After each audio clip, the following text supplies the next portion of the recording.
Why do you think the Niners will be a 6 seed? Okay. I think the Niners are going to be 12-4, but I also think the Seahawks are going to be 13-3. I think the Seahawks are going to be more dominant than we've seen them in a long time. Everyone says, "Oh, they lost Jadeveon Clowney." They never had Jadeveon Clowney. Clowney gave him 3 sacks last year. So that's not a loss. He may be great for Tennessee, but he wasn't good for Seattle. He may be great this season, but he didn't do much last season. He had like one good game last year.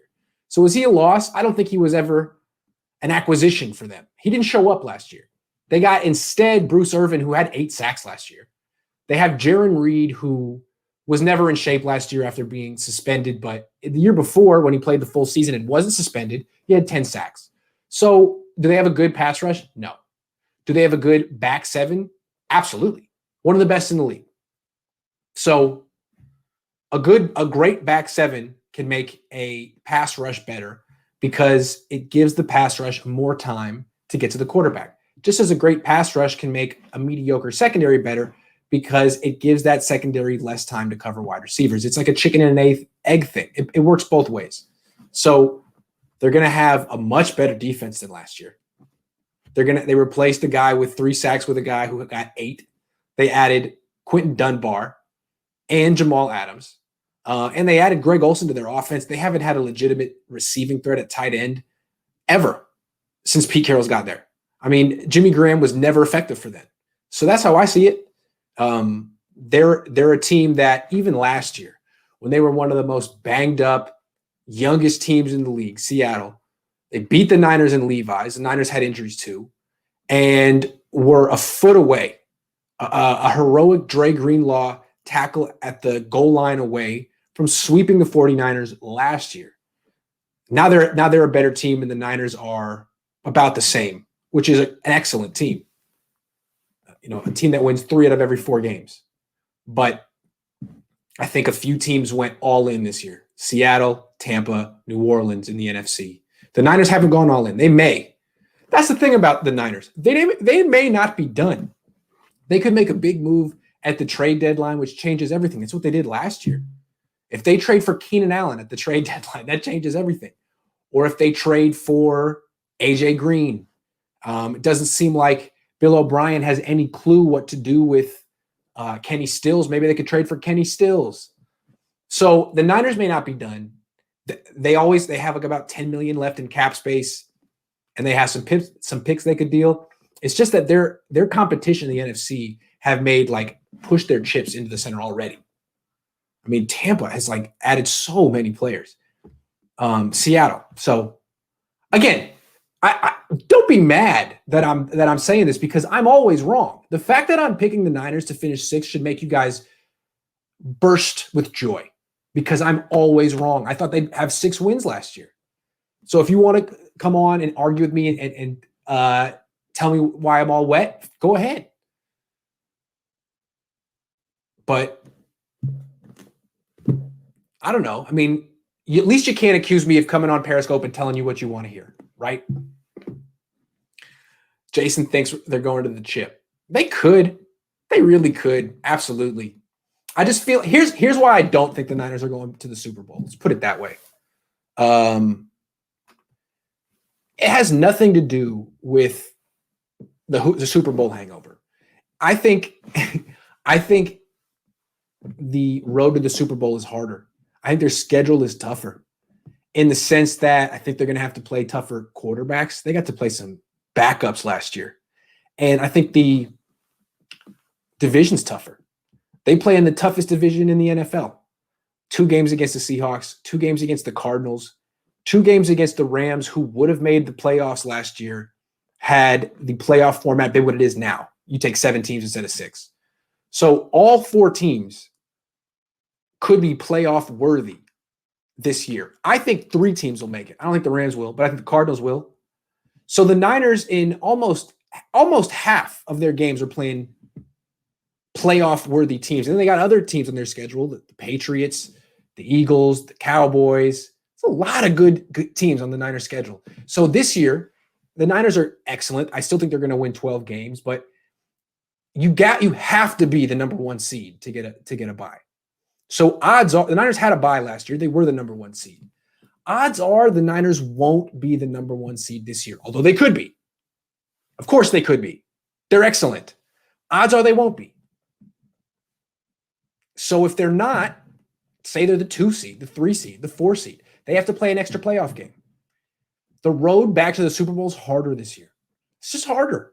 They could do it. I just feel like the odds are lower. They're probably going to have to play an extra playoff game, 4 instead of 3. That's tough. And if they don't win the NFC West, they're going to have to play a bunch of games on the road in the playoffs. And as a West Coast team, it's a lot of travel. I mean, it's usually you're traveling cross country or halfway every time and back. It's a lot. Can you do it 4 weeks in a row? On the road wild card round, on the road divisional round, on the road championship round, and then the Super Bowl. It's tough. They could do it. If any team could do it, it's the 49ers. I just feel like it's not unreasonable to say, gee, it looks a little tougher this year. And I just don't see that. I mean, getting Trent Williams was great. It was like mana out of the sky. But they have $10 million in cap space they're not using. I think the Niners are more concerned with rolling over $10 million in cap space so they can keep their team together for next year than going all out to win it this year, which is fine. I get that. You don't necessarily want to be the Rams, where you go all in and you don't win the Super Bowl, and then your team falls apart. So it seems like the Niners are keeping things together for the long haul, and they have a great chance to win the Super Bowl, as good of a chance as, really anyone, excluding maybe the Chiefs, the Ravens, the Bucks, a few teams. I mean, they're up there. They're top 5, top 10. So there's, instead of going and getting Jadeveon Clowney or doing one thing to make it like a no doubt about it, we're the best team in the league, they're like, we'll see what happens. And we'll keep our window open for next year. Kind of riding the fence, which is fine. You don't want to mortgage your future. But I'm just saying, look at the landscape. There's other teams that are saying, you know what? We have no idea what 2021 is going to be like. No idea what that's going to be. What the cap's going to be. Let's just go for it now. Let's go for it while we can control, while we know what's happening. So maybe they're wrong. Maybe the Niners have the right approach. This will be a ridiculous season. It'll get canceled. Who knows? Maybe it's smart to play for 2021. And the Niners aren't just throwing the season away. But I don't know. They have to go through Tom Brady, Drew Brees, and Russell Wilson. Whew. That's tough. I mean, Jimmy needs to play like an MVP. He needs to play like an MVP because there are some MVP Hall of Fame quarterbacks in the NFC with really nice supporting cast. I mean, Tom Brady. What about Tom Brady's defense is good. Drew Brees is skill players. Now he has Emmanuel Sanders. Jeez.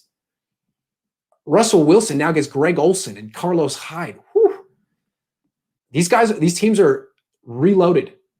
And the Niners are, I don't know what you want to call them, the same, which is great. So that's why I'm going. It's like people are like, why are you disrespecting the Niners? I'm not. 12-14. I just think the rest of the league is doing what the rest of the league sees how good the Niners are and understands if we're going to compete, we need to make serious moves. That's why I think the NFC teams did what they did. It's a mark of respect to the 49ers. The Saints know that they weren't good enough to beat the Niners until they took Sanders from them. That's what they're thinking. Played you at our place. We lost. We weren't good enough. Let's take one of your guys. So, all right, I've been ignoring your questions. Bucks won't even win their division. Are you sure about that? I don't understand why everyone's writing off the Bucks. I mean, I get that the Browns were. I mean, it was smart to write them off last year, but the Bucks have nothing in common with them. The Bucks have Bruce Arians and Tom Moore. Those guys have been coaching in the league a combined 70 years. They're really good. They've coached Ben Roethlisberger and Peyton Manning. Tom Brady's going to have full control over this team. People that say he's falling off don't know what they're talking about. He still has a strong arm. He still can navigate the pocket. He's not mobile. He can't buy time. And if his receivers can't get open, there's nothing he can really do. That's what we saw last year. But he has great receivers now. He's got a guy who can get open downfield. Mike Evans, he can get a guy who can get open underneath. Chris Godwin, he's got his guy. Rob Gronkowski, he's also got O.J. Howard. And then they got Leonard Fournette. And then they have a great defense. Todd Bowles, you guys should know about Todd Bowles. He's an NFC West guy. When the Cardinals were owning this division after Harbaugh's years were over, the defense in Arizona was better than the offense. Todd Bowles became a head coach because of how good his defense was, and he was not a good head coach. Well, who knows? He went to the Jets. Who succeeds in that franchise? Now he's a coordinator again, and he turned Shaq Barrett into an MVP candidate. Who the hell is Shaq Barrett? Guy wasn't even a starter before he went to Tampa Bay. When you think about Tampa, don't write them off so quick. They have a defense. They have a lot of experience in the coaching staff. They have a great coaching staff. And that's not even talking about Tom Brady, who is a coach. So I'd be scared if I were the Saints. Tampa has a better defense. They have a better running back. Kamara's a good receiver, but Latavius Murray or Leonard Fournette, give me Leonard Fournette. Some really good teams in the NFC. I mean, the Vikings, they get Yannick Ngakoue. They add to that defense. It's a great defense. I mean, they were gassed when they came to Levi's. It was their second straight road playoff game. That's why the Niners got to avoid the wild card. But Danielle Hunter and Yannick Ngakoue, good Lord. It's a serious defense. And then Dallas, finally, they got rid of Jason Garrett. That's huge. He's been holding them back for years. They're one of the more talented teams. I mean, they got a lot of everything. And now they have a competent coach. I'm not a huge Mike McCarthy fan, but he's competent. He has a ring. Jason Garrett was